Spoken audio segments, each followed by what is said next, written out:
We're in this incredible period of time. For the first time ever, all the countries in the world, barring Burma and a few peculiar places, have joined the global capitalist economy. And that was not true even in 1990. A lot of the world was not part of this.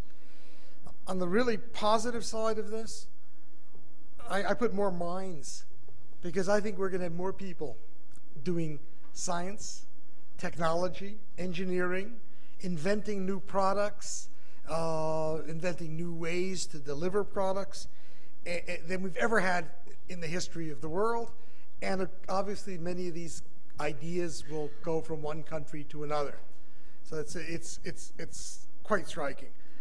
I think we have seen, I'll give you a little bit of evidence, reduction in global poverty, because one of the key events in this movement to a global capitalist system is that two great countries, China and India, which were not really part of the system for different reasons, and were the poorest countries. We have to understand that China and India are much poorer, or were much poorer, than Africa, which is now the problem continent for us.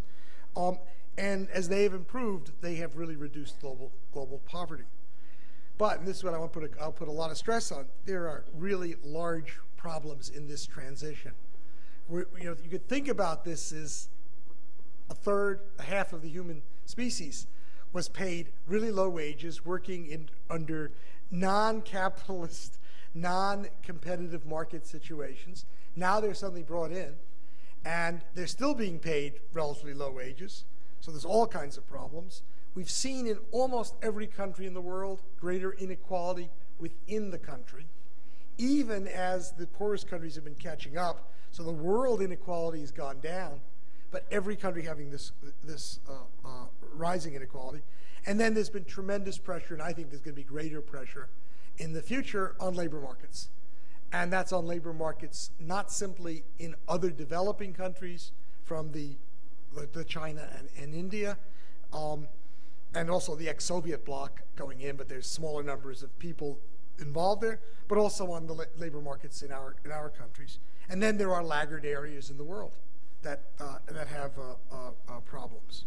I've got 4 provisos to this, and those are the 4 horsemen of the apocalypse.